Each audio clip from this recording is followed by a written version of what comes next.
The ancient pine stood sentinel over Wild Elk Valley as snow blanketed the world in silence.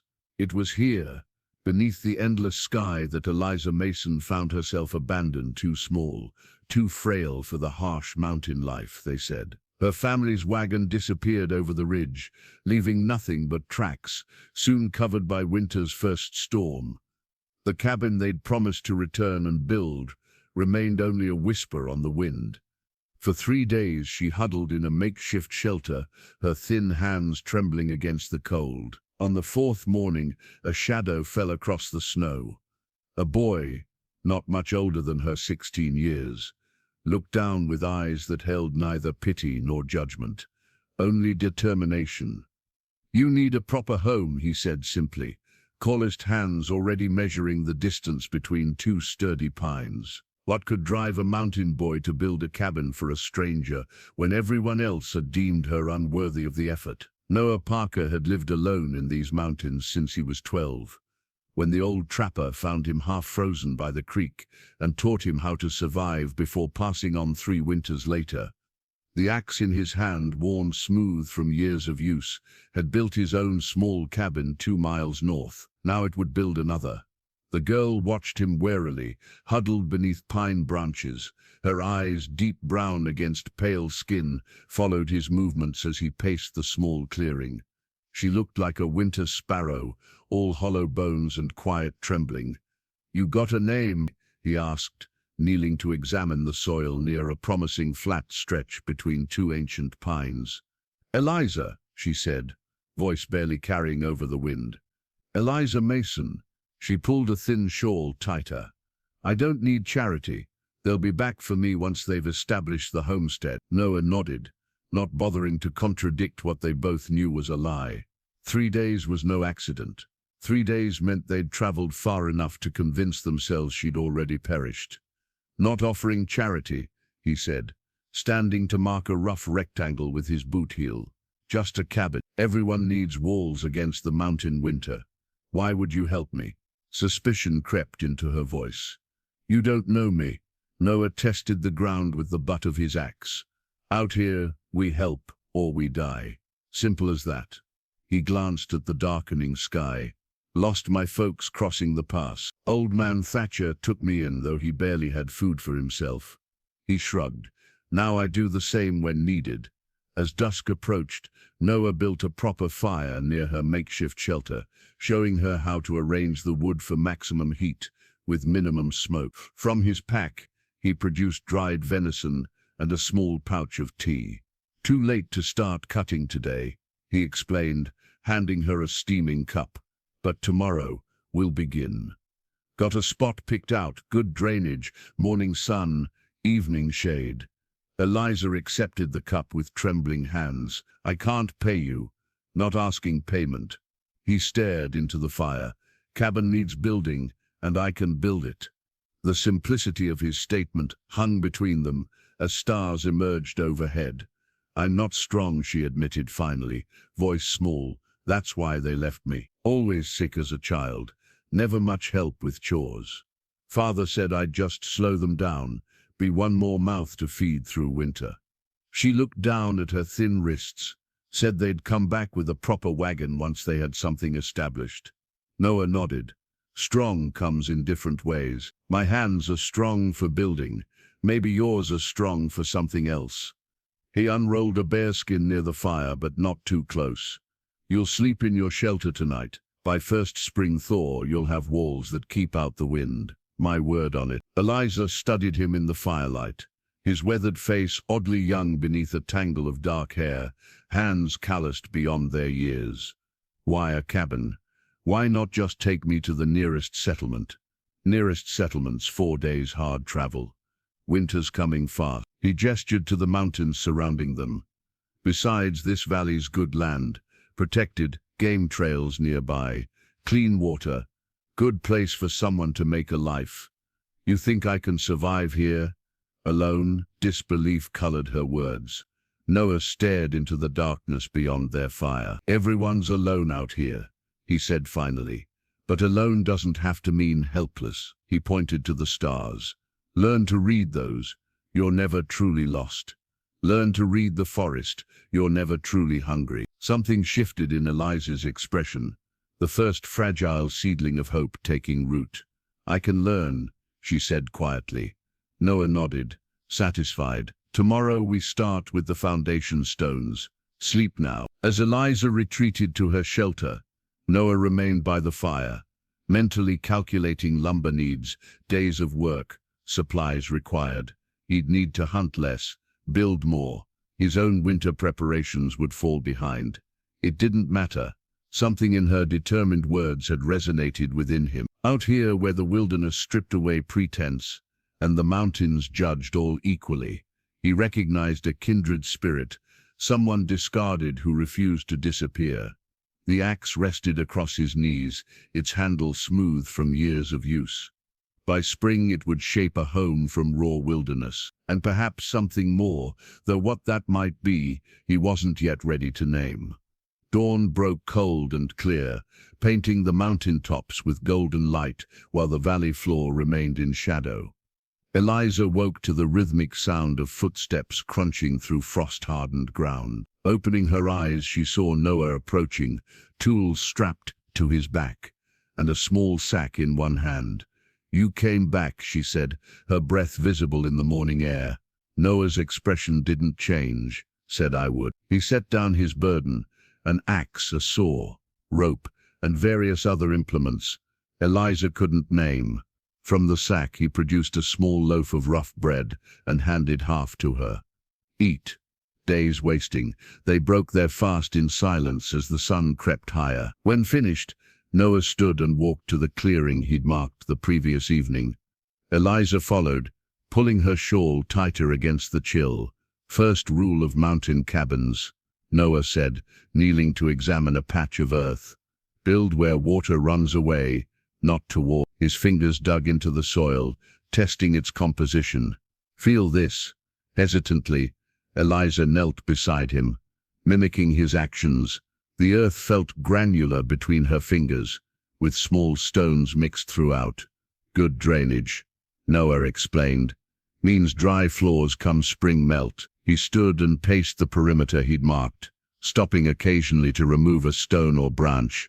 "Second rule, know your light. Winter sun's precious. Need windows where they'll catch morning rays." Eliza watched, fascinated by his methodical assessment. He moved with certainty, reading the land like a familiar book. "Can I help?" she asked finally. Noah glanced at her thin frame, clearly calculating. "Start clearing stones, small ones first. Pile them there." He pointed to a spot, just outside the marked rectangle. "We'll need them for the foundation." Eliza bent to her task, determined to prove useful. The first stone she lifted, smooth and gray, about the size of her palm, she turned over in her hands before placing it on the designated pile. "This is the first stone of my home," she whispered, too quietly for Noah to hear. The morning passed in rhythmic labor. Noah felled 2 slender trees, stripping branches with practiced efficiency, while Eliza continued clearing the ground. Though her hands soon developed blisters and her back ached fiercely, she worked steadily, pausing only when Noah insisted she rest.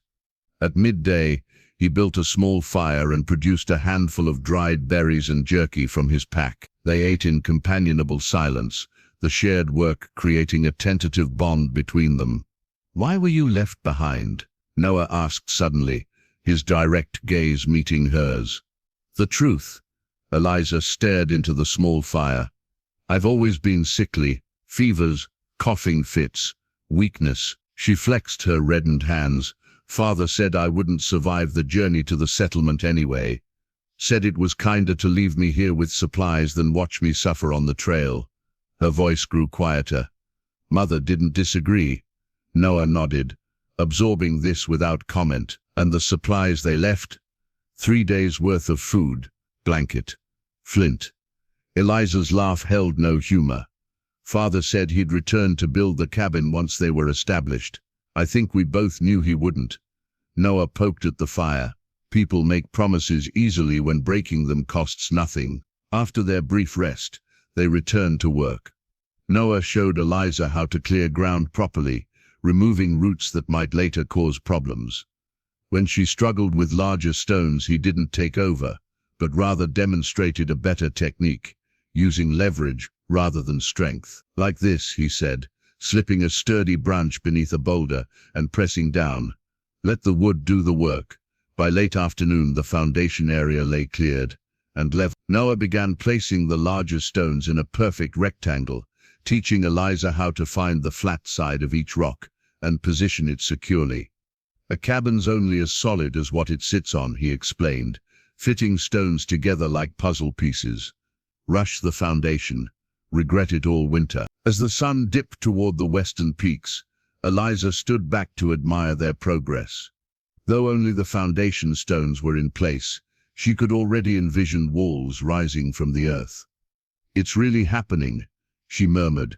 Noah gathered his tools as shadows lengthened across the valley. Need to get back to my place before dark. Animals get curious this time of year. You're leaving? Eliza couldn't keep the alarm from her voice. Be back at dawn, he said simply. Keep your fire small but steady tonight. Bank it like I showed you. As he shouldered his pack, he nodded toward the neat rectangle of foundation stones. Tomorrow we start on the support posts. He paused, then added, You did good work today. The simple praise warmed Eliza more than the fire. She watched him disappear into the deepening forest, the smooth gray stone, the first of her foundation clutched in her palm like a talisman. Tonight, she would sleep beside a promise taking physical form. Hold still, Noah instructed, his hands guiding Eliza's smaller ones around the thin copper wire. Like this, gentle but firm, they knelt together at the edge of the forest where a small game trail wound between the trees. The morning air carried the scent of pine and coming snow as Noah demonstrated how to set a simple snare. The rabbit follows its path out of habit, he explained, watching as Eliza's fingers mimicked his movements. Doesn't see the trap until it's too late. Seems cruel, Eliza murmured, but continued her work. Hunger's crueler, Noah replied matter-of-factly. When the snow piles high, you'll need meat to keep strength. 5 days had passed since they'd begun work on the cabin. Each morning Noah arrived at dawn, and together they labored until sunset. The foundation was complete now, corner posts set deep, and the beginnings of walls taking shape. But today, Noah had declared a different lesson necessary. Cabin's important, he'd said over their morning fire, but knowing how to feed yourself matters more. The snare complete, Eliza sat back on her heels, studying her handiwork with uncertain pride. Will it work? She asked. If set right, yes. Noah inspected the delicate construction. You've got good hands for detail work. Steady. But the unexpected praise warmed her. My mother said my hands were my only useful feature. Said I could do fine stitching even when I was too weak for real chores. Noah frowned slightly. Seems your mother had narrow ideas about usefulness. They set 3 more snares along the trail before returning to the cabin site. Noah had brought a small iron pot that morning, and now he filled it with water from the creek, adding dried meat and foraged roots. Another lesson, he said, arranging stones in a circle. A proper cooking fire doesn't waste heat. As their stew simmered, they returned to cabin work. Today's task was notching logs for the corners, precise work that required concentration. Noah demonstrated first, his axe making clean, controlled cuts in the timber. Your turn, he said, offering her the tool. Eliza hesitated. I don't have the strength for that. Try anyway, Noah replied, not unkindly. Won't know until you try. The axe felt impossibly heavy in her hands, but Eliza was determined not to fail. Her first swing barely bit into the wood. The second was little better. Noah watched without comment, neither helping nor criticizing. After several minutes of frustration, Eliza stopped, breathing hard. I told you, she said, disappointment evident in her voice. Instead of taking back the axe, Noah stepped closer. You're fighting the tool, he said. Let gravity do the work. Aim, raise, and guide. Don't force. He adjusted her stance and grip without touching her directly, using his own hands to demonstrate in the air. Try again. Slower this time. Following his advice, Eliza raised the axe and let it fall, focusing only on accuracy rather than power. The blade bit deeper. Better, Noah nodded. Again. By their midday break, Eliza had managed to notch one log, not as neatly as Noah's work, but functionally sound. Her arms trembled with fatigue, but satisfaction outweighed the discomfort. As they ate their simple stew, a sudden gust of wind brought swirling snowflakes. First real snow coming, Noah observed, glancing at the sky. Earlier than usual, Eliza followed his gaze to the heavy grey clouds. Will it slow the cabin building? Some. Can't set logs in heavy snow, Noah considered the partially built structure. Might need to strengthen your shelter for now. After eating, he showed her how to reinforce her makeshift pine branch lean-to, adding supports and weaving additional branches for better protection against wind and snow. It's not a cabin, he said when they finished, but it'll keep you alive until we can do more. In late afternoon, they checked the snares. The first two were empty, but at the third, Eliza gasped. A snowshoe hare hung motionless, caught by her trap. It worked, she whispered, a complex mixture of pride and sorrow tightening her chest. Noah knelt beside the animal. Your first catch, he said. You should take it. He showed her how to retrieve the hare and reset the snare, then how to properly dress the animal for cooking. Though her hands shook initially, Eliza followed his instructions with growing confidence. Respect what feeds you, Noah said, as they finished. That's the mountain way. As dusk approached, and Noah prepared to leave, fat snowflakes began falling in earnest. If the snow's too deep, I might not make it tomorrow, he warned. Eliza nodded, clutching the rabbit meat wrapped in leaves, her first truly independent contribution to her own survival. I'll be here, she said simply, learning. The trading post sat nestled in a protected valley 2 ridges over, a collection of rough-hewn buildings that passed for civilization in these remote mountains. Noah approached, on foot, a bundle of pelts slung over his shoulder. The monthly journey was necessary. Salt couldn't be foraged, ammunition couldn't be crafted, and certain supplies remained beyond his skill to produce. Inside, warmth from a pot-bellied stove greeted him. Several men lounged on benches, exchanging slow conversation that died as Noah entered. He nodded briefly in acknowledgement, before approaching the counter where Silas Harmon, the post's proprietor, assessed him with wormy eyes. Parker, Silas grunted, recognizing the young trapper. Early this month, Noah laid his furs on the scarred wooden counter. Need a few things. While Silas examined the pelts, whispers circulated among the men. Noah ignored them, knowing his solitary ways often sparked curiosity and rumor. Heard something interesting, Silas commented, measuring tobacco into a small pouch. Talk about someone building out in Wild Elk Valley. Someone with a girl. His gaze sharpened. That be you, Parker. Noah met his gaze evenly. Building a cabin. Ain't your valley. Ain't anyone's, Noah countered. No claims filed.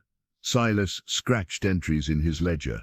Girl they're talking about, she yours? She's her own, Noah replied flatly. Needed shelter before winter. A bearded man by the stove spat tobacco juice. Awful neighborly, Parker. Never took you for charitable. Noah remained silent, inspecting a bolt of heavy cloth. Need this, 10 yards. Silas measured out the fabric. Winter's coming hard this year. Signs pointing to a bad one. He looked up from his work. Cabin won't be finished before first blizzard. Will be enough, Noah replied. As Silas tallied the exchange, a younger man approached. Curiosity, overcoming caution. They saying she was abandoned. That true? Noah fixed him with a steady gaze. Your business how? The man retreated, hands raised. Just asking. Strange thing, leaving someone behind. Noah completed his trading quickly, selecting items with unusual care. A small sack of dried apples, an extra blanket, a packet of needles, things he'd never purchased before. Girl must be something special, Silas observed, wrapping a small bag of salt. Girl's just trying to survive, Noah replied, tying his purchases into a bundle. Same as anyone. Outside, grey clouds threatened snow as Noah adjusted his load for the long return journey. The trading post door opened behind him, and Silas stepped out, something clutched in his gnarled hand. Here, the old man said gruffly, extending a small packet. Peppermint drops. My wife used to favor them in winter. Noah hesitated before accepting the unexpected gift. Obliged. That valley gets cut off in deep winter, Silas warned. Pass fills with snow 10 feet deep sometimes. Noah nodded. Know the risk. Just make sure she does too, Silas replied, retreating inside. The journey back took longer, the added weight of supplies and deteriorating weather slowing his pace. By the time Noah crested the final ridge overlooking Wild Elk Valley, afternoon shadows stretched long, and wet snow had begun to fall. Through the swirling flakes, the half-finished cabin was visible, corner posts standing like sentinels, the beginnings of walls taking shape. Beside it, a small wisp of smoke rose from Eliza's shelter. Something loosened in Noah's chest at the sight. She'd maintained the fire as he'd taught her. As eyes approached, Eliza emerged from her shelter, face brightening at his return. 3 days had passed since his departure. You're back, she said, relief evident in her voice. Noah set down his burdens, said I would be. Her shelter had been further reinforced in his absence, he noticed. Additional branches woven more tightly, stones placed strategically to block wind.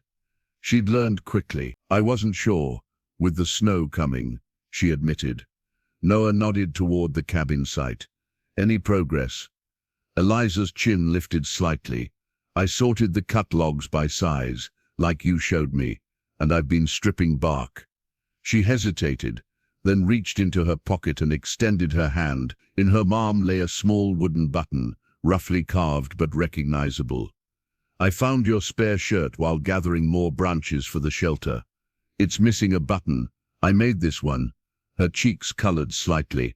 It's not very... Noah took the carved button, turning it over in his calloused fingers. The wood was smooth, the holes carefully bored through the center. It's good work, he said quietly. Thank you. He looked toward the darkening sky. Storm's coming in. We should secure what we can. Together they covered the lumber with pine boughs to protect it from snow, then reinforced Eliza's shelter further.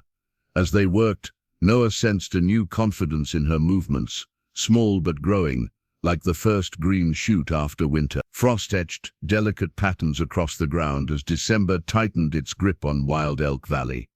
The cabin walls stood nearly complete now, logs stacked and notched with growing skill, rising toward a roof still unbuilt. Each morning, Eliza woke to find ice crystals formed inside her shelter, beautiful and merciless reminders of the deepening winter. We need to hurry, Noah said, his breath visible in the dawn light as they surveyed their progress. Next storm could be the big one. Eliza nodded, hands tucked into the pockets of the coat he'd brought her from the trading post. Though still too large, it provided blessed warmth against the mountain cold. What comes next? She asked, studying the rectangular structure that would soon be her home. Windows and door, Noah replied. A cabin without light is just a cave. He unrolled a piece of deerskin on which he'd drawn rough plans. Need glass for the windows. Good doors need proper hinges. Can't make those from forest materials. Eliza frowned. Where will we get such things? Noah pointed westward. 2 days' journey. Old settlement that didn't survive its first winter. Buildings still standing, though abandoned. You'd go there, in this weather. No choice. He traced the cabin's outline with a calloused finger. Need those materials before the pass closes completely. A knot of concern tightened in Eliza's stomach. It's dangerous. Staying here without proper shelter is more dangerous. His gaze met hers, direct and unflinching. Can you manage alone for a few days? The question carried weight beyond its simple words, a test of the skills he'd been teaching her, an acknowledgement of her growing capability. Yes, she said, trying to sound more confident than she felt. "I've learned how to maintain the fire, check the snares." Noah nodded, satisfied. "I'll leave at first light tomorrow. Should return in 4 days if weather holds." That evening he showed her how to stockpile firewood properly, how to protect her food cache from animals, and once again reviewed the signs of approaching storms. "If it gets too cold in your shelter," he said, hesitating slightly, "my cabin has strong walls. Keys under the north corner stone." The offer surprised her in all their weeks of work. He'd never invited her to his home, maintaining that careful distance that seemed as natural to him as breathing. "Thank you," she said simply. Dawn brought clearing skies and bitter cold. Noah departed with minimal supplies, traveling light for speed, and a promise to return as quickly as possible. The first day alone passed uneventfully. Eliza checked her snares, finding one with a small rabbit. She prepared it as Noah had taught her, wasting nothing, storing the pelt to cure later. She worked on the cabin site, clearing fresh snow and covering the top logs with pine boughs for protection. The second day brought clouds again and a wind that cut through her shelter despite all reinforcements. By evening, snow began to fall, light at first, then with increasing intensity. Eliza banked her fire carefully, adding the largest logs, and huddled beneath every blanket she possessed. Throughout the night, the storm strengthened. Wind howled down from the mountain passes, driving snow through every tiny gap in her shelter. Despite her best efforts, the fire weakened, eventually dying to embers too small to provide meaningful heat. Dawn of the third day arrived as mere degrees of darkness rather than true light. Eliza emerged from her shelter to find the world transformed, snow knee-deep already, and falling so heavily she could barely see the cabin site. Cold had settled into her bones during the night, a deep, penetrating chill that simple movement couldn't dispel. She fought her way through drifts to gather more wood, rekindle her fire, but her fingers had grown clumsy with cold. The tinder wouldn't catch. Tears of frustration froze on her cheeks as she tried again and again, as morning crept toward noon with no break in the blizzard. Eliza faced a difficult truth. Her shelter would not protect her through this storm. Noah wasn't due back for at least another day, possibly longer if he'd been caught in this same weather. With numbing fingers, she gathered her few possessions. The journey to Noah's cabin would be difficult in this weather, but she remembered his directions clearly. Follow the creek north until the lightning struck pine, then east up the gentle slope. The trek that should have taken less than an hour stretched into a grueling ordeal. Twice she fell, struggling back to her feet with diminishing strength. The landmarks Noah had described disappeared behind veils of white. Only stubborn determination kept her moving forward. When the dark shape of a cabin finally emerged from the swirling snow, Eliza nearly wept with relief. Her fingers, nearly useless with cold, scrabbled beneath the cornerstone Noah had indicated. The key, a simple iron implement, felt like salvation in her palm. Inside, the cabin was cold, but blessedly free of wind. A properly built stone fireplace dominated one wall. With the last of her energy, Eliza managed to light a fire from Noah's carefully prepared kindling. As warmth slowly returned to her body, she looked around at this private space she'd never expected to see. Simple, orderly, with touches of craftsmanship that spoke of care and patience. On the rough-hewn table lay a square of glass, not large, but clear and unbroken. Beside it, iron hinges, obviously salvaged, but still functional. Noah had returned from his journey, found her gone, and continued on to his own cabin, which meant he would come looking for her. When the storm cleared, morning light filtered through the cabin's single window, waking Eliza from the deepest sleep she'd had in months. For a moment, disorientation gripped her. The unfamiliar roof overhead, the solid walls surrounding her. Then memory returned. The storm, her desperate journey through snow, finding Noah's cabin. She sat up from the bearskin pallet near the hearth, noticing immediately that the fire had been tended recently. A pot of something steamed gently over carefully banked coals. "You're awake." Noah's voice came from the doorway where he stood. arms full of split wood. Snow clung to his shoulders and hair. The storm broke just before dawn, he continued, setting the wood beside the hearth. Path to your shelter's completely buried. Eliza pushed herself up, aware of the strangeness of being in his private space. I couldn't keep the fire going in the shelter. I remembered what you said about your cabin. Noah nodded, seemingly unsurprised by her decision. Good judgment, would have frozen otherwise. He ladled stew from the pot into a wooden bowl and handed it to her. Eat. Need strength for today. Today? Going to check the cabin site, see what the storm did. He glanced out the window. When you're ready. The simple meal revitalized Eliza, warming her from within. As they prepared to venture outside, Noah handed her a pair of strange wooden frames with leather strappings. Snowshoes, he explained. Let you walk on top instead of sinking in. Eliza fumbled with the unfamiliar contraptions until Noah knelt before her, efficiently securing them to her boots. His hands moved with practiced ease, never lingering, maintaining that careful distance he always kept. Like walking with canoes on your feet, he said, a rare hint of humor in his voice. Takes practice. The journey to the cabin site proved challenging, despite the snowshoes. Drifts had transformed the landscape, burying familiar landmarks beneath a pristine white blanket. When they finally reached the clearing, Eliza gasped. The half-built cabin walls were barely visible, just the top logs showing above the snow. Worse than I thought, Noah murmured, surveying the scene. Before they could begin digging out, movement at the forest edge caught their attention. Two figures on snowshoes emerged from the trees, approaching cautiously. Noah straightened, hand moving instinctively to the knife at his belt. The strangers stopped at a respectful distance. One was clearly older, gray-streaked hair visible beneath a fur hat, while his companion appeared younger, perhaps Noah's age. Both wore buckskins decorated with unfamiliar patterns and carried bows across their backs. The older man raised his hand in greeting, palm forward.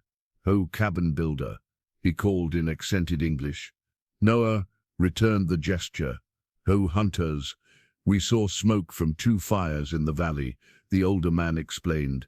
"Unusual. Came to my cabin," Noah replied, pointing northward, "and building another here." The hunter's eyes shifted to Eliza, curiosity evident but not unfriendly. "I am Grey Hawk," the older man said. "This is my sister's son, Swiftwater. We hunt these mountains in winter." "Noah Parker," Noah replied. "And this is Eliza Mason." Grey Hawk nodded, studying the half-buried cabin. "Building in winter is hard. Good walls already, though." Something in his tone suggested approval.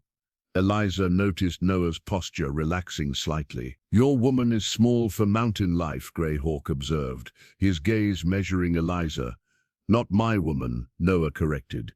"Just helping with shelter." Swiftwater spoke for the first time, voice younger but equally measured. "The small ones survive when they're clever, like foxes." Grey Hawk gestured toward the cabin site. "Need help digging out." The offer seemed to surprise Noah. "Why would you help?" The older man's weathered face creased in a slight smile. "Winter is long. Stories of the cabin builder and the small girl already travel between camps. Better to know neighbors than wonder." After a moment's consideration, Noah nodded.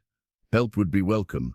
Working together, the 4 of them made quick progress, clearing snow from the cabin site. The Native American hunters moved with extraordinary efficiency, using wide bark scoops to displace snow. By midday, they'd uncovered the entire foundation and most of the wall structure. During a brief rest, Swiftwater approached Eliza, something clutched in his gloved hand. "For you," he said, extending a small wooden carving. "A fox, cleverly fashioned with alert eyes and a bushy tail. For the small one who survives despite the odds." Eliza accepted the gift, turning it in her hands with wonder. "It's beautiful. Thank you." Swiftwater nodded solemnly. "Fox adapts, changes with seasons, never gives up." As afternoon shadows lengthened, Grey Hawk and Swiftwater prepared to depart. Storm damaged our camp, Greyhawk explained. Need to rebuild before night. When do you return to your people? Noah asked. With spring thaw. Until then, we hunt these valleys. The older man gestured to the cabin. Roof needs strong center beam. Many hands make lighter work. Noah understood the offer. Would welcome the help when time comes.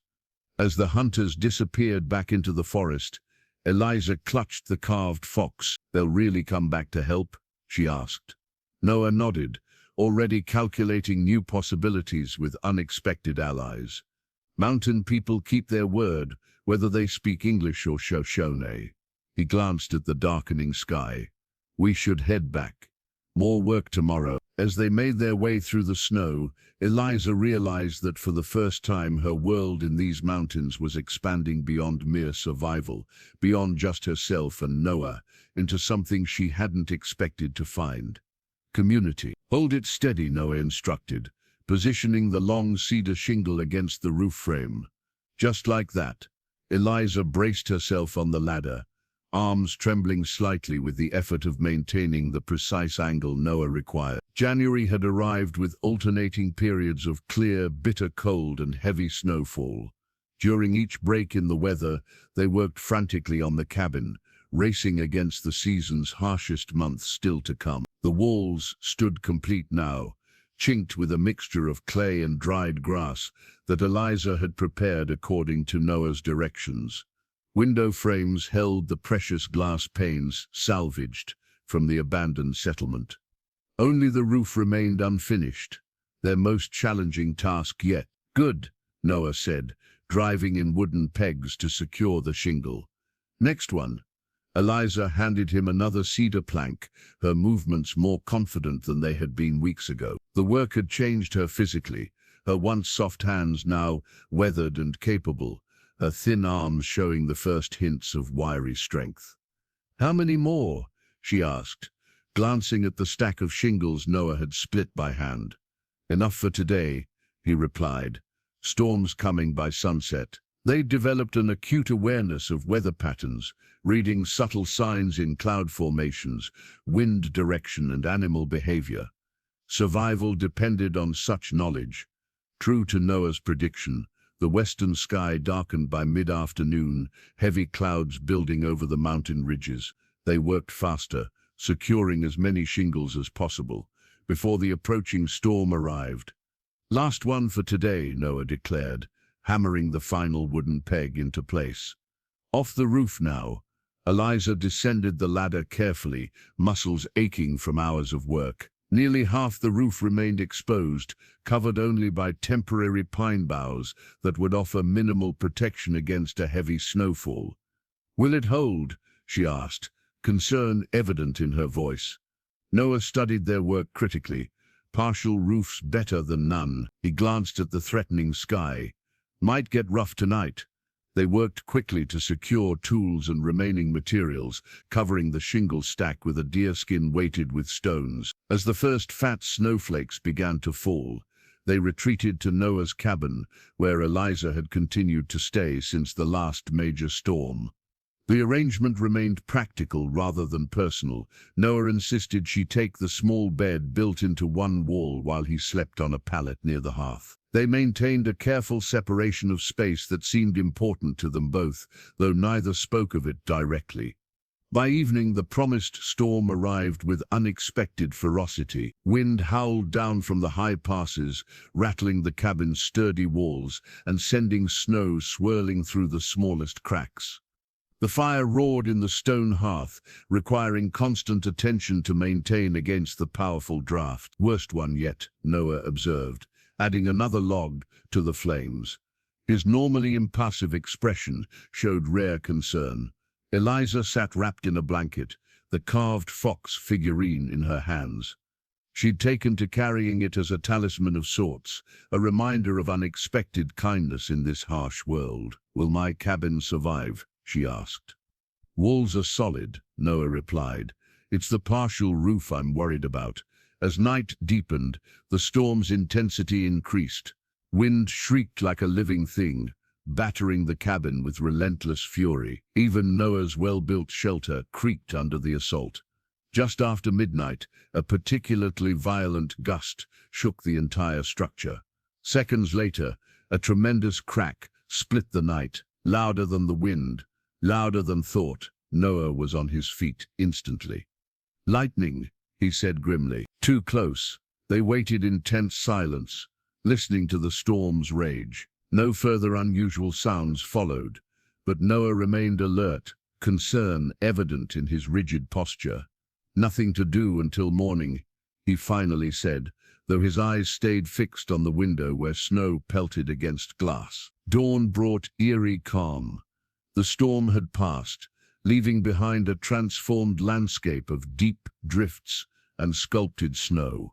As soon as light permitted, they made their way to Eliza's cabin site, Noah breaking trail with his snowshoes while she followed in his tracks. The destruction was immediately apparent. A massive pine had fallen directly across the partially completed roof, crushing one corner of the structure. Roof shingles lay scattered across the snow, some split and broken beyond repair. Eliza stood motionless, staring at the damaged cabin. All their work, all their careful planning, reduced in a single night. All that effort, she whispered, unexpected tears threatening despite her best efforts to contain them. All for nothing. Noah surveyed the damage with a critical eye, already calculating, assessing. "Structure's still sound," he said finally. "Corner post needs replacing. Lost some shingles, but the roof, we rebuild," he interrupted firmly. "Stronger this time." He knelt in the snow, extracting a broken shingle from the wreckage. One edge had been blackened and split where lightning had struck the fallen tetty. "Keep this," he said, handing her the damaged wood. "Reminder of what? Failure?" Bitterness colored her voice. Noah shook his head. "Of persistence." He gestured to the cabin, still standing, despite everything. "Like you." He turned to study the fallen pine. "Good fortune in bad. Trees seasoned, straight-grained, will make better shingles than what we had." Eliza clutched the lightning-split shingle, its rough edges pressing against her palm. "How can you be so calm about starting over?" Noah looked at her directly, his gaze steadier than she'd ever seen it. "Nothing worth having comes easy. Not in these mountains." He reached for his axe. "Besides, we're not starting over. We're continuing." "A hearth is the soul of a cabin," Noah explained, carefully arranging river stones in a semicircle. "Build it wrong, smoke fills your home. Build it right, it'll warm you for decades." February had arrived with unexpected clemency, a stretch of clear, cold days that allowed them to make significant progress on rebuilding the storm-damaged cabin. The roof was now complete, constructed from the fallen pine and stronger for it. Walls stood firm, despite the lightning strike, requiring only minor repairs. Now they focused on the interior, beginning with the all-important fireplace. "These stones," Noah continued, selecting each piece with deliberate care, "need to fit together like puzzle pieces. No mortar can make up for poor placement." Eliza watched his hands steady, sure, patient, as they tested each stone against its neighbors, turning, adjusting, sometimes discarding one for another. She'd grown to recognize the subtle signs that distinguished Noah's teaching moments from mere work directions. When his voice took on this particular cadence, he was passing on knowledge he considered essential. "The hearth is more than warmth," he said, stepping back to assess the growing structure. "It's where food cooks, where water boils for washing, where wet clothes dry, center of living." Together they worked through the morning, building the fireplace stone by stone. When the basic structure stood waist-high, Noah pointed toward the nearby creek. "Need river clay now, for sealing between stones." They walked together to the half-frozen waterway, Noah leading them to a particular bend, where the current had exposed a bank of reddish clay beneath the snow. With tools fashioned from deer antlers, they dug chunks of the sticky material, loading it into a rough-hewn wooden trough Noah had carved for this purpose. Clay alone cracks in heat, Noah explained as they worked. Need to mix with dried grass, makes it stronger. Back at the cabin, Eliza learned the ancient skill of preparing proper clay mortar, kneading the stiff material until it became pliable, then working in carefully proportioned amounts of dried grass. The labor was demanding, requiring strength she wouldn't have possessed months earlier. Good, Noah approved, testing her mixture between calloused fingers. Not too wet, not too dry. Using the prepared clay, they sealed between the fireplace stones, Noah demonstrating the technique before guiding Eliza's hands through the motion. His touch remained impersonal, instructive rather than intimate, yet Eliza found herself increasingly aware of his proximity. Press firmly, he directed.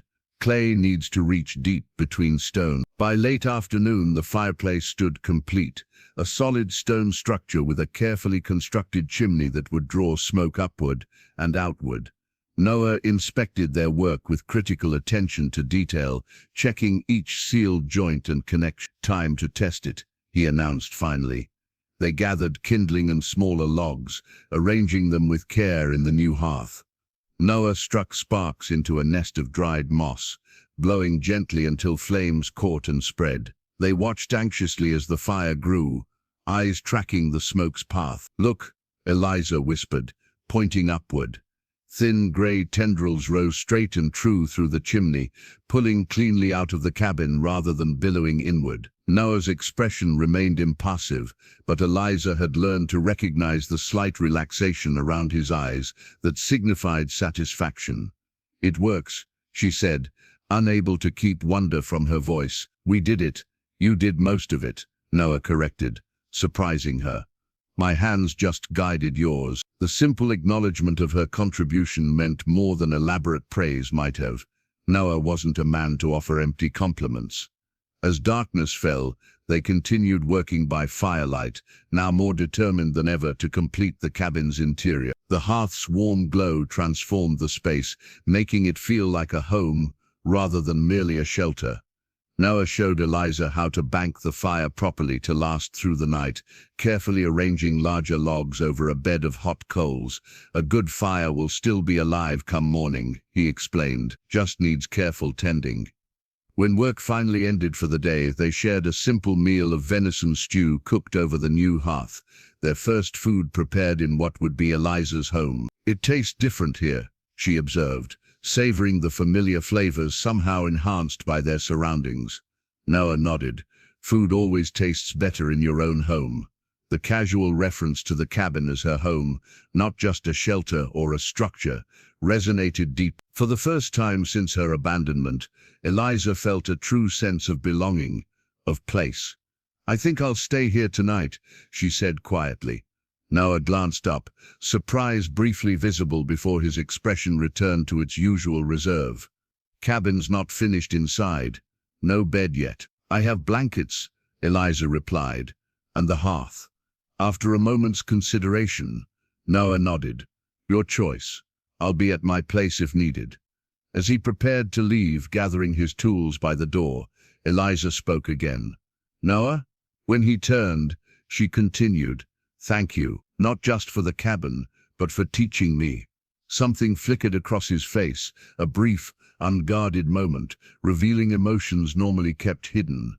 You're a quick learner, he said simply. After Noah departed, Eliza arranged her blankets near the hearth, watching the play of firelight across the newly constructed walls. Outside, the mountain night settled cold and clear, stars brilliant in the black sky. But inside was warmth, security, and the profound satisfaction of creation. She slept that night in her own home, lulled by the gentle crackling of the fire she'd helped build, surrounded by walls she'd helped raise, beneath a roof she'd helped construct. No longer too small, too weak, too burdensome, just enough. The deepest part of winter settled over Wild Elk Valley, bringing days so cold that breath froze in mid-air, and nights when the stars seemed brittle enough to shatter against the black sky. Outside work became impossible as temperatures plummeted, confining Eliza to her newly completed cabin. The solitude might have been unbearable months earlier, but now she welcomed these quiet days, finding rhythm in necessary tasks and simple pleasures. Noah still visited daily, trudging through snow drifts that sometimes reached his waist, bringing supplies, checking her fire, ensuring her safety. His visits grew shorter as winter intensified, limited by daylight and dangerous cold, but he never failed to appear, a constant in a frozen world. On particularly brutal days when even brief journeys became treacherous, he would arrive with snow crusted in his eyebrows, stay only long enough to help bring in firewood, then disappear again toward his own cabin. Their conversations during these brief encounters remained practical, focused on survival, yet Eliza found herself increasingly attuned to the nuances of his expressions, the rare moments when his guard lowered. "Teach me to carve," Eliza requested during one such visit, when howling wind made the idea of Noah's return journey particularly concerning. "If I'm to be stuck inside, I should learn something useful." Noah considered her request, then nodded. From his pack he produced a small knife and several pieces of pine, already dried and prepared for working. "Start simple," he advised, demonstrating the basic techniques: how to hold the blade safely, how to follow wood grain, how to visualize shape within formless material. Wood has its own ideas. Work with it, not against it. The lesson extended as the storm intensified outside, making departure impossible. For the first time, Noah would need to stay through the night. They maintained their careful distance. Eliza in the small bed built into the wall, Noah on a pallet near the hearth. But the shared space felt different somehow, a boundary crossed without acknowledgement. In the days that followed, carving became Eliza's passion. While snow piled against her cabin walls and wind moaned through the valley, she lost herself in the meditative process of revealing form from formlessness. Her early attempts were clumsy, misshapen lumps bearing little resemblance to their intended subjects. But her hands, always deft with needlework, quickly adapted to this new skill. Noah brought more wood on his visits, different types for different purposes: soft pine for practice, harder maple for durability, even precious cherry salvaged from abandoned furniture. He offered corrections to her technique, with the same matter-of-fact guidance he'd provided during cabin building, neither critical nor overly encouraging. "Your hands know things your mind doesn't yet," he observed, watching her work on a spoon. "Let them lead sometimes." Midwinter arrived, the calendar's deepest point of the cold season, though in the mountains spring remained a distant promise. In mountain tradition, Noah had learned from his adoptive father, the day called for acknowledgement, a small celebration of survival and endurance. He arrived at Eliza's cabin, carrying a small package wrapped in deerskin. From his pack came rare treasures, coffee beans, carefully rationed since his last trading post visit, and a small portion of precious sugar. "Special day," he explained, setting these items by the hearth. "Halfway point, days growing longer now, even if we can't yet tell." Eliza prepared the coffee as he'd taught her, savoring the rich aroma that filled the small cabin. The normalcy of the moment, two people sharing warmth and simple luxury amid wilderness, struck her with unexpected poignancy. "I have something for you too," she said when they'd finished their coffee. From beneath her bed she retrieved a bundle wrapped in cloth. Inside lay 3 wooden spoons, carved over many days of patient work. Each featured a different design on the handle: pine trees, mountains, stars, the details small but precisely rendered. "For your cabin," she explained, suddenly shy, "to replace the ones you've been using." Noah took the spoons, examining each with careful attention. His calloused fingers traced the carved patterns, lingering over details most would overlook. "These are finely made," he said finally, voice containing something Eliza hadn't heard before. "Better than I could do. You taught me," she reminded him. "Showed you basic." This, he held up a spoon where mountain ridges had been carved with remarkable accuracy, "comes from your own seeing." The simple praise warmed her more than the fire. In the comfortable silence that followed, Eliza realized how much had changed since those desperate days of early winter. Her hands, once soft and uncertain, now moved with confidence through daily tasks. Her body, once deemed too frail for mountain life, had strengthened through necessity and purpose. Most significantly, her spirit had transformed, fear replaced by determination, helplessness by capability, abandonment by choice. The cabin stood as physical proof of this transformation, every log and stone a testament to her unexpected resilience. Thinking deep thoughts, Noah asked, noticing her contemplative silence. Eliza smiled, the expression coming more easily than it once had. Just wondering what spring will bring. Noah nodded, understanding the question beneath her words. Spring brings choices, he said simply. New beginnings. Outside, snow continued to fall, but within the cabin's walls, something else entirely was taking root. The first wolf tracks appeared after 3 days of heavy snowfall, clear impressions leading from the eastern ridge down toward the creek that ran behind Eliza's cabin. Noah discovered them during his morning patrol, a habit he'd developed during the harshest winter months, circling both cabins to check for signs of intruders, animal or human. Need to be careful, he warned Eliza, his breath visible in the frigid air as they stood examining the prints. Bad winter drives them closer to settlements, hungry makes them bold. Eliza studied the tracks, 5-toed pads larger than her spread hand, clear drag marks from heavy winter coats. Will they attack? Not usually, Noah replied, already scanning the tree line. Prefer easier prey, but desperation changes behavior, in wolves, in people. That evening howls echoed across the valley for the first time, distant at first, then gradually closer. The haunting sound sent primal shivers down Eliza's spine, despite the solid walls surrounding her. They're communicating, Noah explained, as they listened from the relative safety of her cabin. Coordinating the hunt. For us, Eliza couldn't keep apprehension from her voice. Noah shook his head. For deer, most likely. But we need to prepare anyway. Over the next days, he taught Eliza to recognize warning signs, tracks too close to the cabin, carcasses left in the open, sudden silence from smaller forest creatures. He showed her how to create simple alarms, strings of bells that would sound if anything large approached during the night. Most important lesson, Noah emphasized, checking her supply of firewood is never show fear. Wolves smell it, makes you seem like prey. Eliza nodded, absorbing this wisdom like all his previous lessons with determined attention. What do we do if they come too close? Make ourselves bigger, louder than we are, Noah demonstrated, raising his arms and producing a sharp, authoritative sound, unlike his usual quiet tones. Most will back away. They're cautious by nature. Most. Eliza questioned. In every pack there's usually one that tests boundaries, Noah admitted. That's the dangerous one. The wolf presence increased as February waned.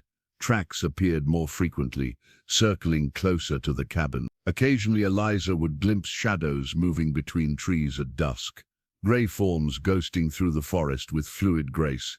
Noah began staying overnight more often, sleeping on the pallet near her hearth, rather than risking the journey to his own cabin after dark. They maintained their careful routine, separate spaces, respectful boundaries, but Eliza found comfort in his steady presence as wolf howls pierced the night.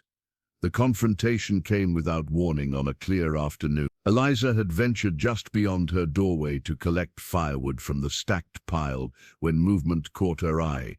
Not 20 paces away, a large gray wolf stood watching her, its amber eyes unnervingly intelligent. Fear froze her momentarily. The wood clutched forgotten in her arms, breath caught in her throat. The wolf's ears pricked forward, assessing, calculating. Eliza, Noah's voice came from just inside the cabin doorway, deliberately calm. Don't run. Move slowly toward me. She forced herself to breathe, to remember his lessons.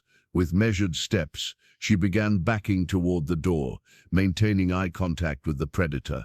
The wolf took a step forward, then another, closing the distance between them. "Make yourself big now," Noah instructed, his own arms raising as he moved to her side. Together they stretched upward, Noah producing that sharp, commanding sound, while Eliza forced herself to shout, something she'd rarely done in her life. For a tense moment, the outcome hung in balance. The wolf stood its ground, seemingly undecided. Then, from the forest edge, more shapes emerged, 3 additional wolves, materializing like smoke among the trees. "Inside," Noah said quietly, one hand reaching for the axe, leaning against the cabin wall. Slowly, before they could retreat, the lead wolf lunged forward, not attacking directly, but testing, challenging. Noah swung the axe in a wide arc, the blade catching sunlight as it cut through air just feet from the animal's muzzle. The wolf jumped back, startled by the unexpected response. Noah advanced a step, swinging again with controlled precision. Eliza, finding courage from his example, grabbed a burning branch from the hearth just inside the door and thrust it forward, the flames creating a barrier of heat and light. Confronted with fire and steel, the wolves hesitated. After several tense seconds, the leader turned away, trotting back toward its pack with affected nonchalance. One by one, they disappeared into the forest, though their retreat felt more like postponement than surrender. When the last wolf vanished, Eliza's knees nearly buckled with delayed reaction. Noah steadied her with a hand on her shoulder, a rare physical contact that spoke volumes about the danger they'd faced. "They'll be back," he said, eyes still scanning the tree line. "Pack that size needs substantial food." That night, they reinforced Eliza's door with additional bracing and kept the fire burning higher than usual. Noah fashioned makeshift torches from pine branches soaked in animal fat, emergency weapons if needed. "Were you afraid?" Eliza asked as they sat by the hearth, the question escaping before she could reconsider. Noah was silent for so long she thought he might not answer. Finally he nodded once. "Only fools feel no fear in wolf country. Courage isn't absence of fear, it's acting." Despite, from his pocket, he produced a small object, a wolf's tooth on a leather cord. "From last winter," he explained. "Similar situation, different outcome. Keep it." Eliza accepted the unexpected gift, feeling the sharp point against her palm, a tangible reminder of danger faced and overcome. "A reminder," Noah said, echoing her thoughts, "that fear faced becomes courage." Noah's illness began with a cough, subtle at first, barely noticeable amid their daily tasks. By evening it had deepened into something more concerning, a harsh rattle that punctuated their quiet conversation by the fire. Eliza glanced at him with growing worry, recognizing the glazed brightness in his eyes that often signaled fever. "You're sick," she said simply, moving to place a hand on his forehead. Noah pulled back from her touch, an instinctive reaction to the intimacy. "Just tired. Need sleep." But by morning, denial became impossible. He arrived at her cabin later than usual, his normally steady gait uneven, face flushed, despite the bitter cold. When he stumbled crossing the threshold, Eliza moved quickly to support him, propriety forgotten in the face of necessity. "Sit," she commanded with unexpected authority, guiding him to the chair by the hearth. "Let me look at you." Too weak to resist, Noah submitted to her examination. Fever radiated from his skin, and his breathing had grown labored overnight. Familiar dread gripped Eliza's heart. The same fear she'd known watching family members sicken during harsh winters past. "How long have you felt this way?" she asked, placing a cool cloth against his forehead. "Started yesterday," he admitted reluctantly. "Thought it would pass." Eliza recognized the illness immediately. Mountain fever, her grandmother had called it. A dangerous affliction that struck during the coldest months, often proving fatal to the isolated and vulnerable. Without thinking, she reached for the carved fox figurine in her pocket, fingers tracing its familiar contours as her mind raced through memories. "You need to lie down," she insisted, already preparing her bed. Noah shook his head. Should get back to my cabin. Don't want to burden. Stop, Eliza interrupted firmly. You've cared for me all winter. Now it's my turn. The simplicity of her declaration silenced his protest. When she guided him toward the bed, he followed without further resistance. His usual self-sufficiency surrendered to necessity. Once Noah settled into uneasy sleep, Eliza tied her warmest shawl around her shoulders and ventured outside. The forest in deep winter held dangers, but also remedies, if one knew where to look. Her grandmother had taught her well, passing down knowledge of healing plants through quiet lessons beside the hearth. Moving with newfound confidence through knee-deep snow, Eliza sought specific trees and bushes. From beneath the snow, she carefully dug for dormant roots. From evergreen branches, she collected needles still rich with hidden properties. Each ingredient went into her gathering basket, a mental inventory checked and rechecked against half-remembered instructions. By the time she returned, Noah's fever had worsened. He tossed restlessly on the narrow bed, mumbling incoherently between harsh coughs. Eliza worked quickly, crushing pine needles to release their potent oils, scraping inner bark from willow branches, steeping dried berries she'd preserved from autumn. Throughout the day and into night, she tended him with single-minded focus, cooling his fever with snow-dampened cloths, helping him sip medicinal teas, monitoring each labored breath. When delirium took him, she spoke soothingly, her voice a steady anchor in his fevered confusion. "My mother," he murmured during one lucid moment, eyes finding hers through the haze of illness. "She used to sing when I was sick." "I don't know many songs," Eliza admitted, wringing out another cloth. "But I could tell you a story." Noah nodded weakly, and Eliza began recounting tales her grandmother had shared. Stories of mountain spirits and clever animals, of stars that guided lost travelers home, of small creatures that survived against impossible odds. She spoke until her voice grew hoarse, until Noah's breathing steadied into something approaching normal sleep.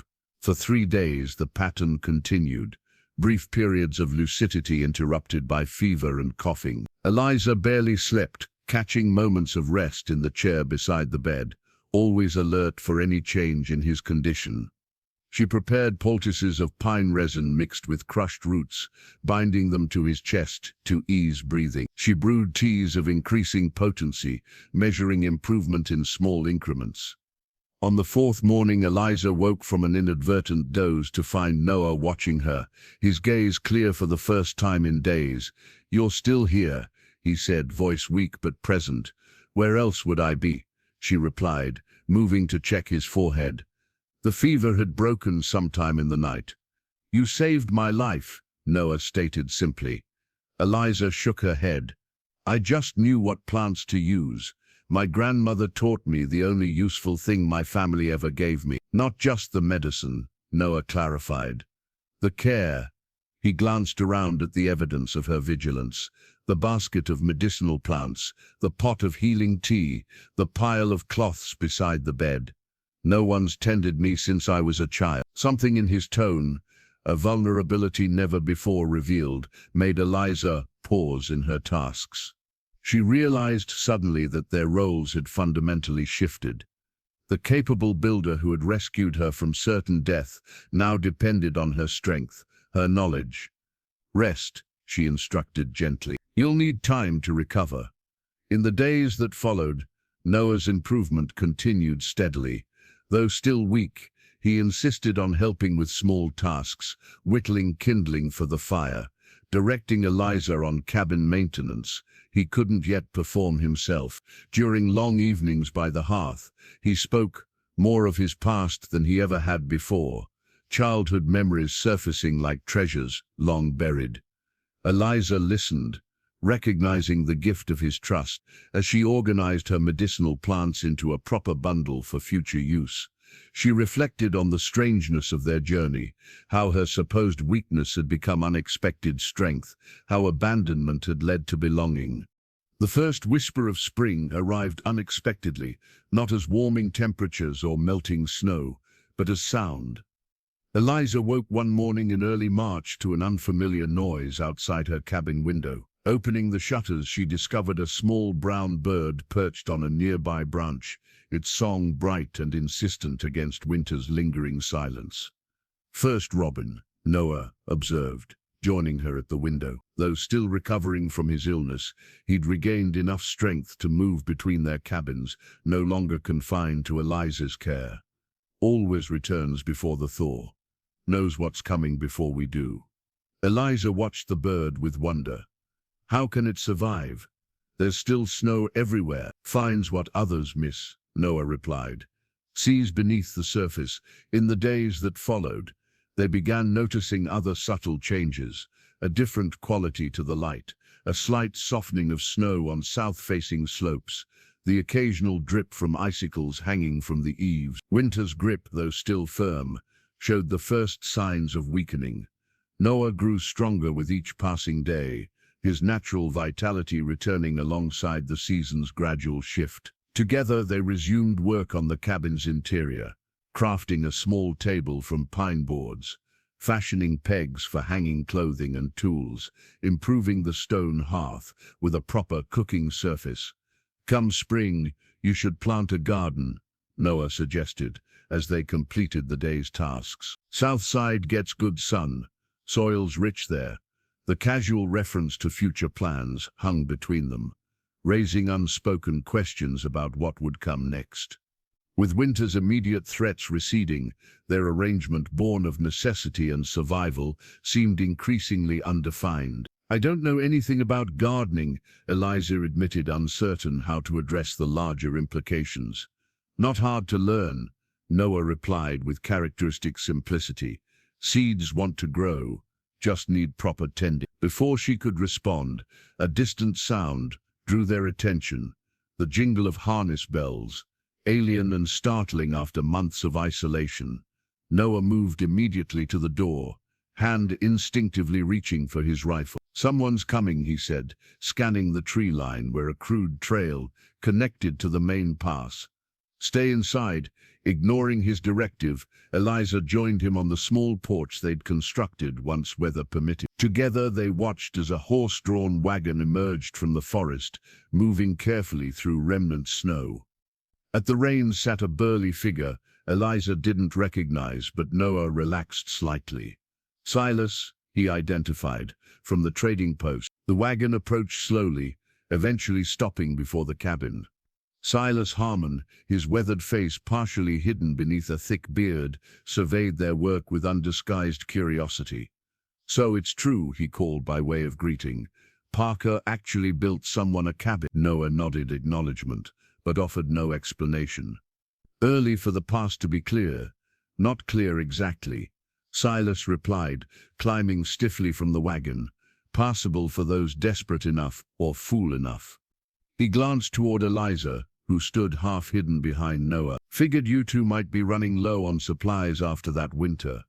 From the wagon bed, he produced several burlap sacks. "Flour, coffee, salt, basics to tide you over until regular trading resumes." "Didn't ask for charity," Noah said, though his tone lacked genuine resistance. Silas snorted. "Call it investment. Valley's good grazing land. Been thinking about running some cattle here come summer." He nodded toward the cabin. "Good to know someone's keeping an eye on things." As Noah helped unload the supplies, Silas wandered toward the garden site they'd discussed earlier. From his pocket, he withdrew a small cloth pouch. "Seed potatoes," he explained, handing them to Eliza. "Easy to grow, even for beginners. Plant 'em soon as the ground thaws." His gaze swept the surrounding area, assessing. "Every new home needs growing things." The phrase "new home" registered with Eliza, affirming what the cabin had become. No longer merely shelter against immediate danger, but a permanent dwelling, a place of belonging. After helping store the unexpected provisions, Silas declined their offer of coffee, citing the need to return before nightfall. As he prepared to depart, he paused, studying them with shrewd eyes. "People talking about you too," he mentioned casually. "The abandoned girl and her silent builder, making bets on whether you'll stay once spring comes proper." "People talk too much," Noah replied evenly. Silas shrugged. nature of folks, especially isolated ones. He climbed back into his wagon. Word is, Ennis that left her settled in Clearwater, 3 valleys over, telling everyone their daughter died on the journey. The information struck Eliza like a physical blow. Though she'd suspected her family had fabricated some explanation for her absence, hearing the specifics that they'd declared her dead rather than merely left behind, reopened wounds she'd thought healed. Noah's gaze found hers, gauging her reaction. That changed things for you. The question contained layers of meaning beyond its simple words. Was she now considering seeking out her family? Did knowing their whereabouts alter her plans? Eliza considered carefully before answering. No, she said finally. They chose their path. I've found mine. As Silas's wagon disappeared back into the forest, Noah and Eliza stood together on the porch, the seed pouch clutched in her hands, a tangible promise of seasons to come. What will you plant besides potatoes? Noah asked, his quiet question bridging present circumstances to future possibilities. Eliza looked out over the valley, imagining the snow-covered ground transformed by summer growth. Everything that will take root, she replied, certainty growing within her, like the first green shoots beneath winter soil. A proper door does more than keep out weather, Noah explained as they positioned the heavy wooden structure into the frame. It marks boundary. Says this is home, not just shelter. April had arrived with its characteristic unpredictability, days of warming sunshine interspersed with sudden snowfall, freezing nights giving way to thawing afternoons. The mountain spring unfolded in fits and starts, reluctant yet inevitable. The cabin door represented their final major construction task. Throughout winter, Eliza had used a temporary covering of hides and canvas, functional but incomplete. Now, with improved weather allowing for travel, Noah had suggested a journey to the nearest settlement where a proper blacksmith operated. Need iron hinges, he'd explained. Door that heavy needs metal, not wood. The 2-day journey marked Eliza's first significant venture beyond the valley since her abandonment months earlier. Though still weak from winter's deprivations, she found herself stronger than expected, able to maintain a steady pace beside Noah as they traversed lingering snowfields and muddy trails. The settlement, little more than a cluster of rough buildings surrounding a crossroads, had proven both fascinating and overwhelming after her long isolation.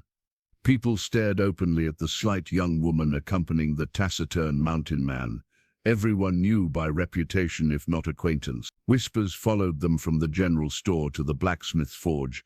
That must be her, the abandoned girl, the one Parker built a cabin for. Eliza had held her head high, meeting curious gazes directly. Let them stare, let them wonder. She was no longer the helpless creature left to die in winter's grip. The blacksmith, a massive man with forearms like tree trunks, had studied Noah's hand-drawn specifications with grudging respect. Good design. Solid. Who taught you building? Necessity, Noah had answered simply. Now, after their return journey, they worked together positioning the door into the carefully constructed frame. The hinges, hand-forged black iron, contrasted beautifully against the golden pine. Eliza ran her fingers over their rough surface, appreciating both functionality and craftsmanship. Perfect fit, she observed, as Noah made final adjustments. He nodded, satisfaction evident in his usually impassive expression. Measured twice, cut once. The door swung freely on its new hinges, opening inward to reveal the cabin's completed interior. Simple but thoughtfully arranged, every element serving both practical function and aesthetic harmony. The hearth dominated one wall, its stone face now adorned with small shelves for cooking implements. A table and 2 chairs occupied the center space.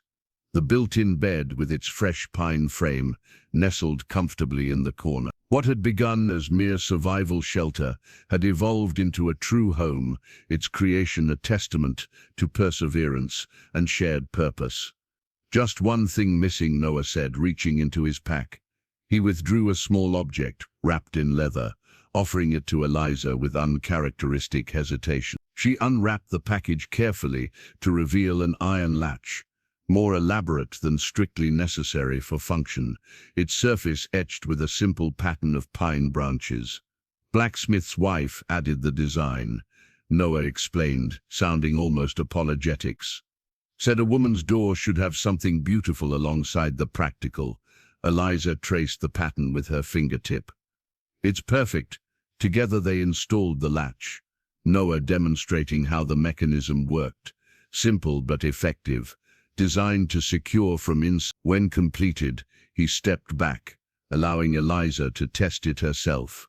"A door means I choose who enters and who doesn't," she said softly, understanding the deeper significance of this final addition. Noah nodded. "Your cabin now, truly yours." The words brought unexpected emotion. Eliza looked around at the structure they'd built together. Walls that had risen log by log through bitter cold and driving snow, a roof that had weathered lightning and storm, a hearth that had provided warmth and sustenance through the darkest winter days. And now, a door, not just an entrance, but a choice, not just protection, but autonomy. "We should celebrate," she decided impulsively. "Mark the occasion." From her stores, Eliza produced the last of the coffee Silas had brought, a luxury saved for special moments. As she prepared it over the fire, Noah sat at the table, uncharacteristically relaxed in the comfortable silence between them. "People at the settlement," Eliza said eventually, pouring the steaming liquid into carved wooden cups. "They had questions in their eyes about us." Noah accepted his cup without comment, though something flickered across his features, acknowledgement of the unspoken curiosity they'd encountered. "Does it bother you?" she asked. "What they might think?" He considered her question with typical thoroughness. "No," he answered finally. "People need simple stories to explain what they don't understand." "And what don't they understand?" Noah's gaze met hers directly. "That some things don't need explaining, they just are." The simplicity of his response settled between them like a shared truth. Outside, afternoon light cast long shadows through the new doorway, open now to spring air, but capable of closing against the world when needed. "To doors," Eliza said, raising her cup slightly, "and the freedom to open or close them." Noah nodded, the barest hint of a smile touching his usually solemn expression. "And to those strong enough to build their own," May transformed Wild Elk Valley with astonishing swiftness. Snow retreated to high ridges, surrendering lower ground to explosive greenery. Wildflowers carpeted meadows in brilliant patches, purple lupine, golden balsam root, delicate white columbine. Along creek beds, tender willows unfurled pale green leaves that trembled in spring breezes.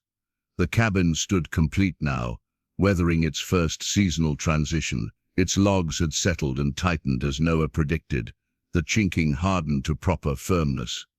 A small tendril of wild violet had somehow taken root beside the doorstep, its unexpected presence delighting Eliza each morning. With the cabin finished, their shared purpose had technically ended, yet Noah continued to visit daily. His arrivals grew less predictable as he returned to his regular pattern of hunting and trapping, but rarely did a day pass without him appearing, often bearing small offerings, early berries, trout from the stream.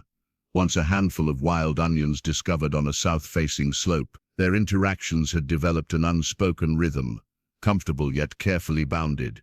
They worked side by side, preparing Eliza's garden plot, turning the rich valley soil and planting the seed potatoes Silas had provided. Noah showed her how to construct a simple fence of woven branches to protect tender shoots from deer and rabbits. "You're becoming a proper mountain woman," he observed one afternoon as she efficiently skinned a rabbit caught in her own snare. The comment, delivered in his matter-of-fact manner, carried more weight than elaborate praise might have. Eliza smiled, recognizing how far she'd come from the helpless girl abandoned months earlier. Her hands, once soft and uncertain, now moved with practiced confidence through daily tasks. Her body had strengthened, no longer trembling with the effort of basic chores. Most significantly, fear had given way to capability, the constant dread of inadequacy replaced by quiet self-assurance. "Thanks to you," she replied. Noah shook his head slightly. "Showed you base rest came from your own determination." Their conversation was interrupted by an unexpected sound, the creaking of wagon wheels approaching along the crude trail from the main pass.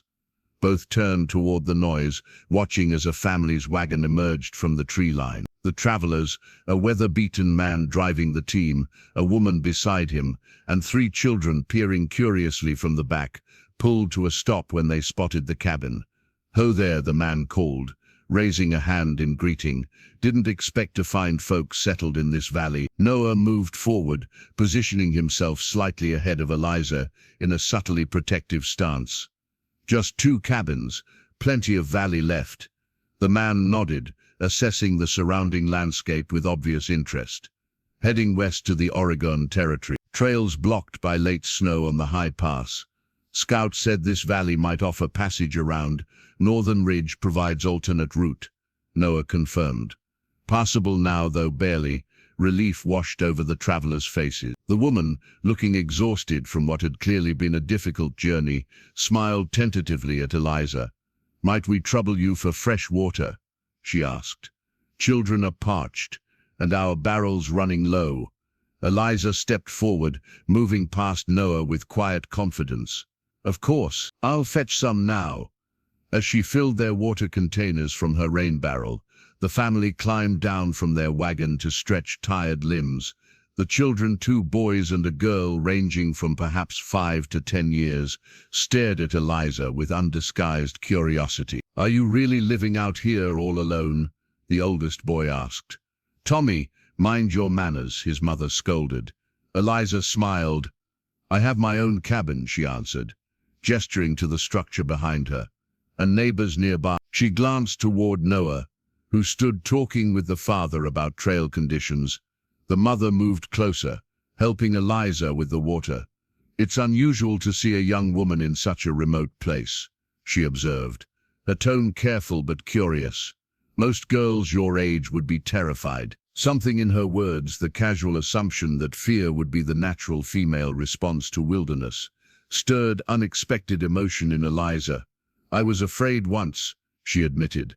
"Not anymore." Their conversation turned to practical matters, gardening possibilities, weather patterns, preservation methods for winter food stores.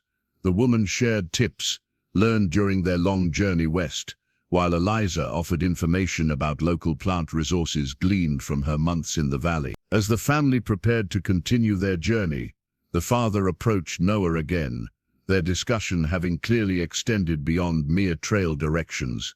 "My wife's got family in a settlement called Clearwater," he mentioned.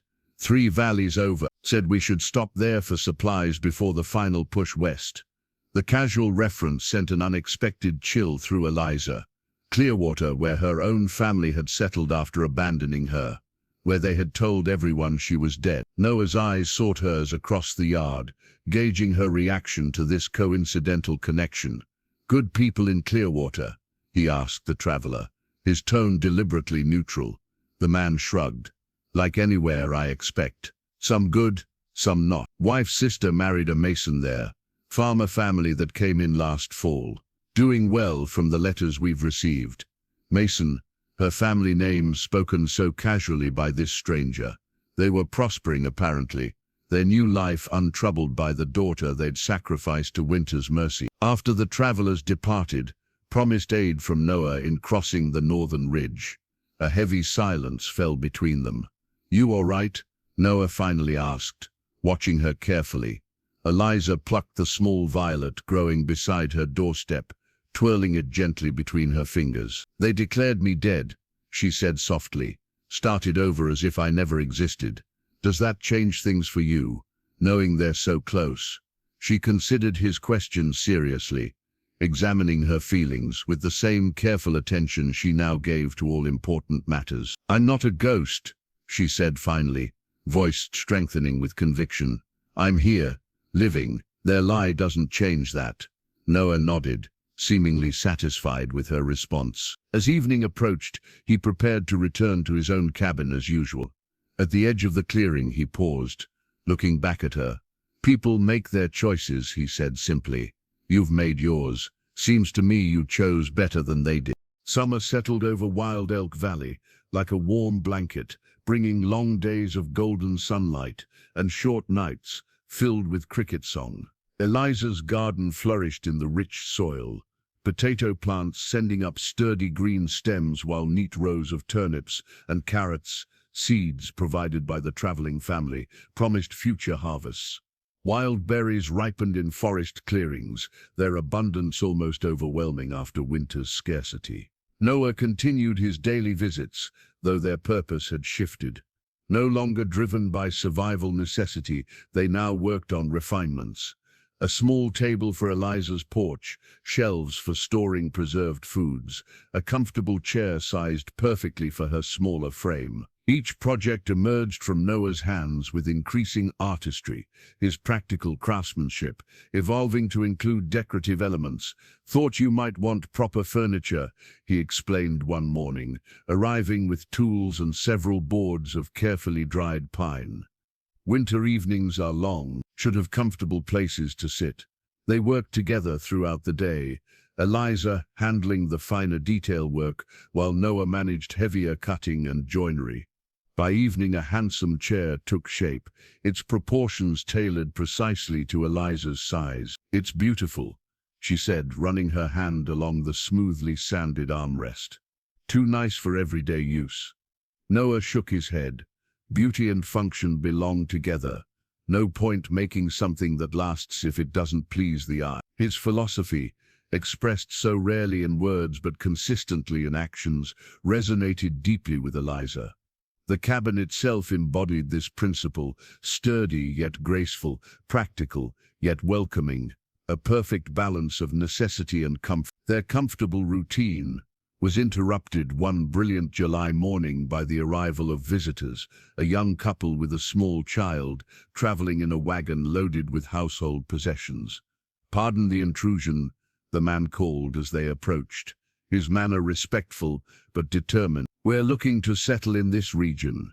Heard there might be unclaimed land in this valley." Noah emerged from the cabin where he'd been working, wiping sawdust from his hands.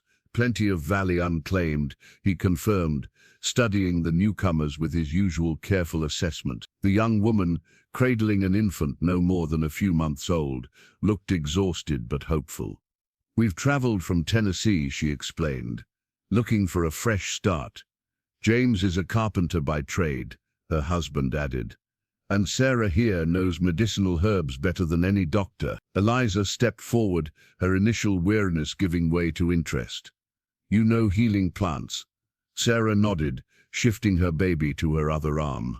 "My grandmother taught me, brought as many seeds and cuttings as I could carry." An unexpected connection formed instantly between the women, a shared knowledge, a common language of roots and leaves and healing properties. As the men discussed potential building sites farther down the valley, Eliza invited Sarah inside, offering cool water and a comfortable place to nurse her child. "Your cabin is beautiful," Sarah observed, looking around with appreciation. "Did you build it yourselves?" "Noah built it for me," Eliza explained. "I was stranded here last autumn. He taught me to survive the winter." Understanding passed between them, woman to woman, no further explanation needed. Sarah nodded, her eyes reflecting compassion without pity. "And now?" she asked simply. Eliza considered the question. "Now I'm building a life, learning something new each day." "Is he your husband?" Sarah inquired, nodding toward the door where Noah could be seen talking with James. "No," Eliza replied.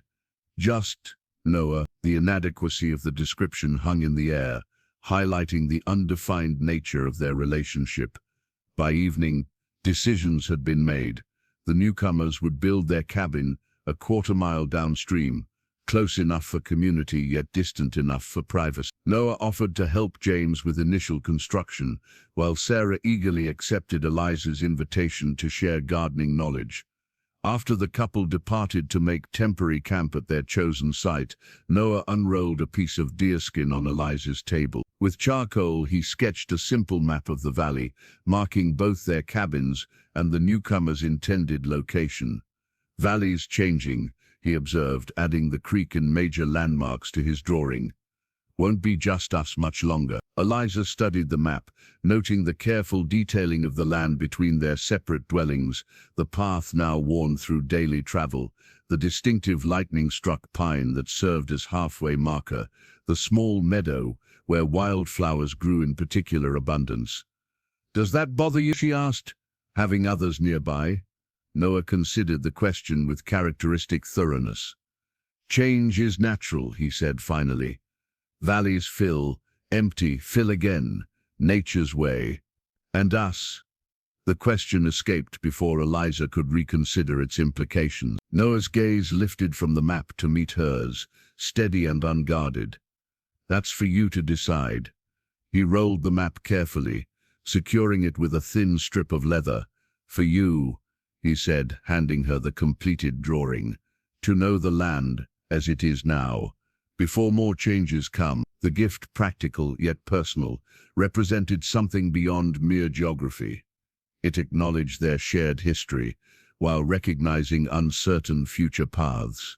Two cabins connected by a visible trail, separate yet linked through choice, rather than necessity. As Noah departed for his own home in the gathering dusk, Eliza stood in her doorway watching until his familiar figure disappeared into the trees. The valley stretched before her, beautiful in summer abundance, no longer a place of abandonment, but of deliberate presence. The map lay on her table, a testament to both connection and independence, the territory between solitude and belonging carefully charted, but ultimately undefined. Autumn painted Wild Elk Valley in brilliant hues, aspen trees shimmering gold against evergreen slopes, wild rosehips burning crimson along creek beds, blueberry bushes transformed into copper flames. The season brought crisp mornings and shortened days, nature's gentle reminder that winter would return, requiring preparation and foresight.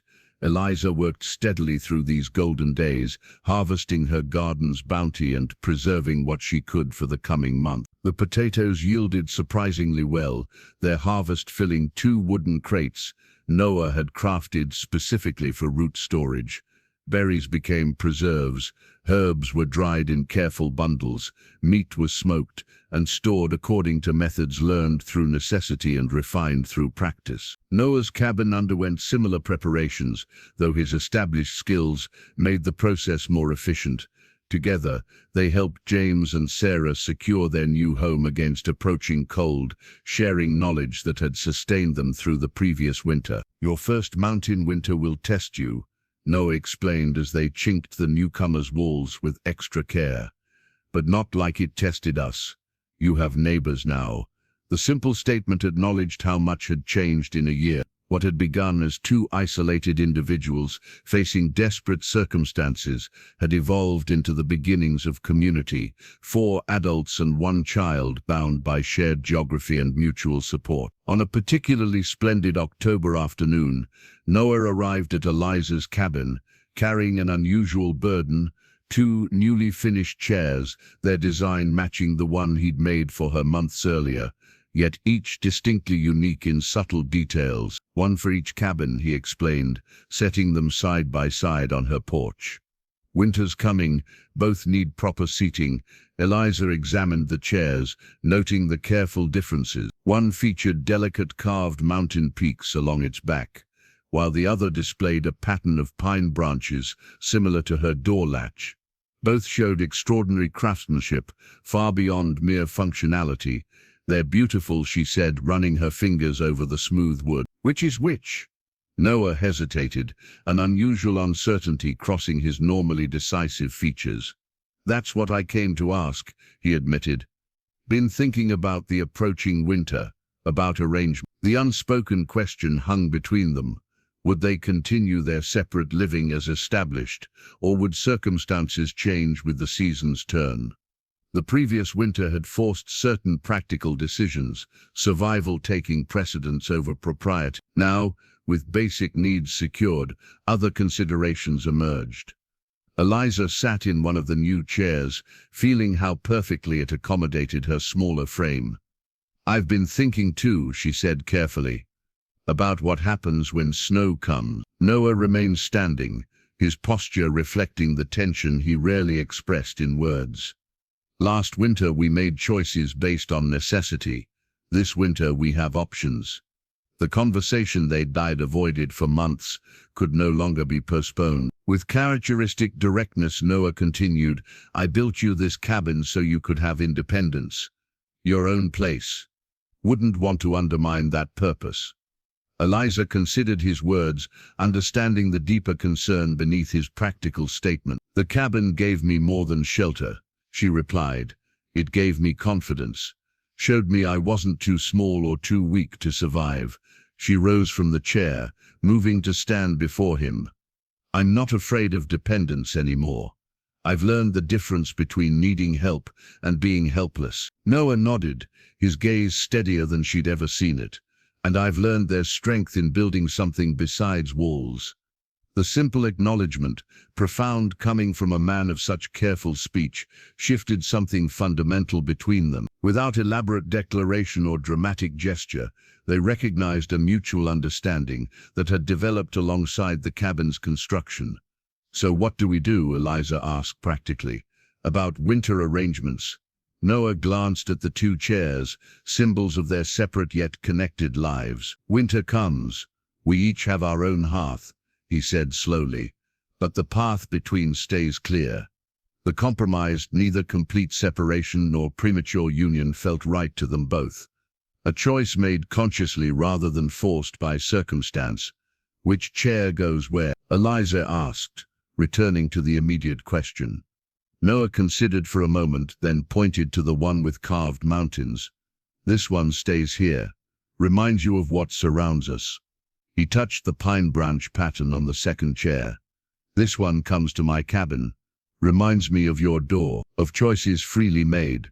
As evening approached, they worked together, preparing both cabins for the season ahead, banking firewood, checking roof seams, securing shutters against coming storms. Their movements had developed a comfortable synchronicity, each anticipating the other's needs without discussion.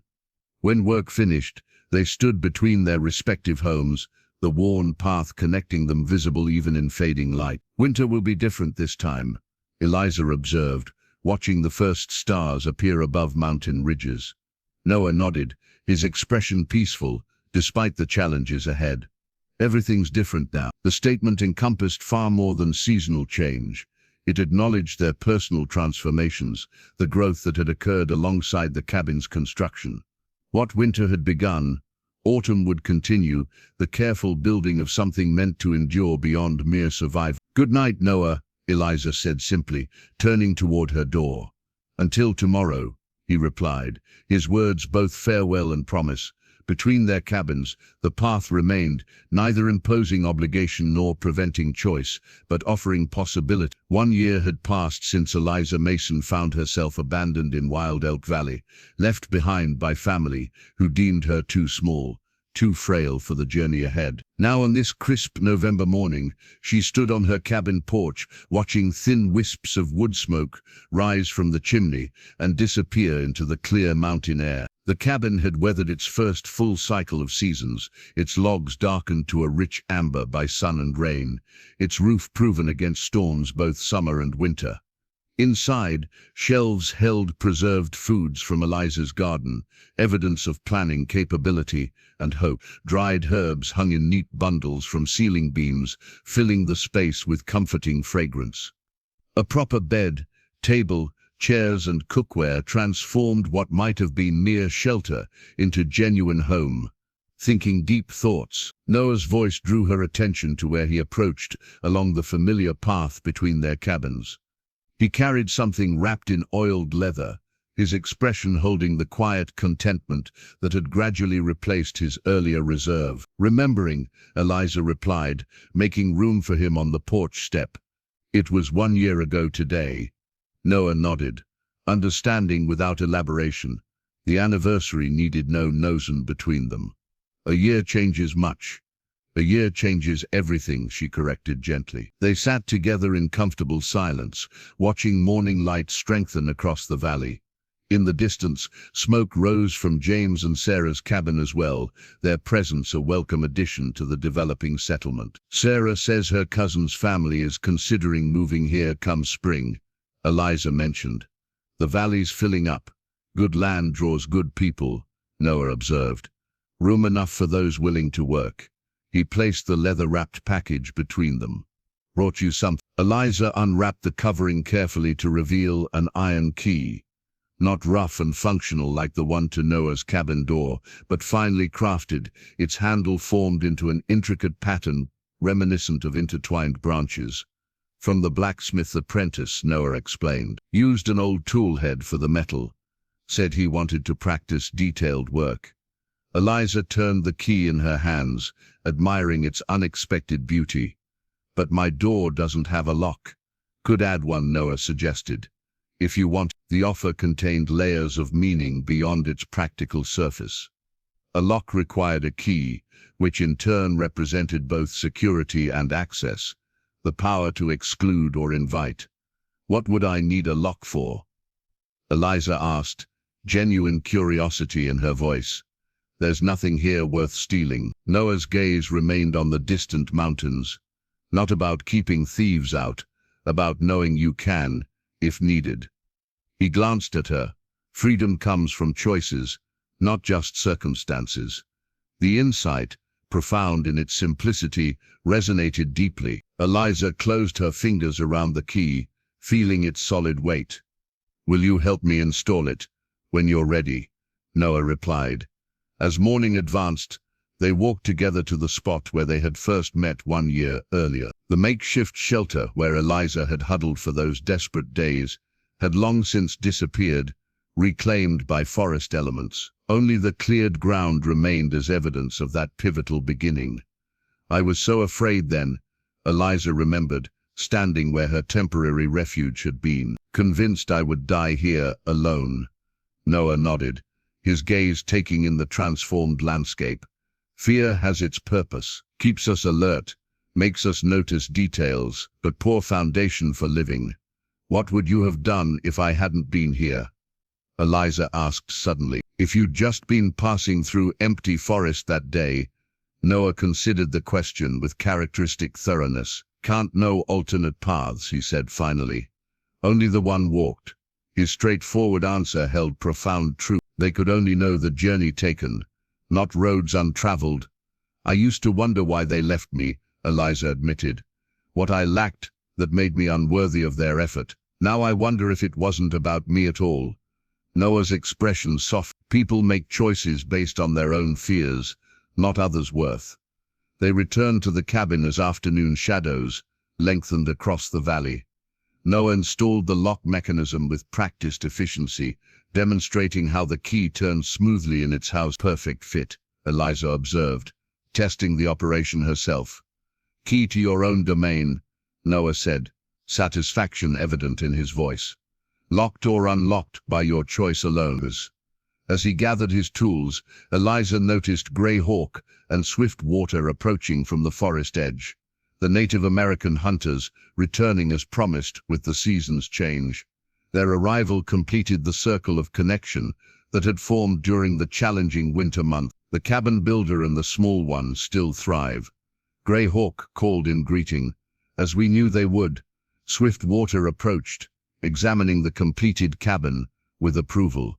Strong walls, built with respect for the land, will stand for many seasons. The four shared a simple meal on Eliza's porch.